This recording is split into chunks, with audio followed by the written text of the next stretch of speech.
So we did some housekeeping today. We cleaned the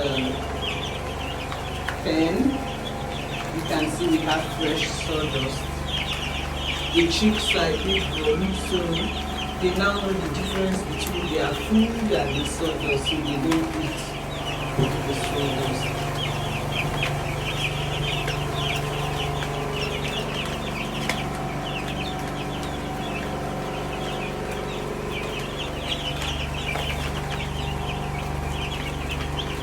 The chicks will be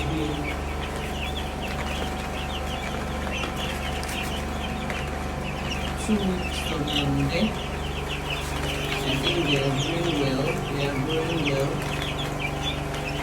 So far in this batch, we've not lost any. And we hope it continues to be like this.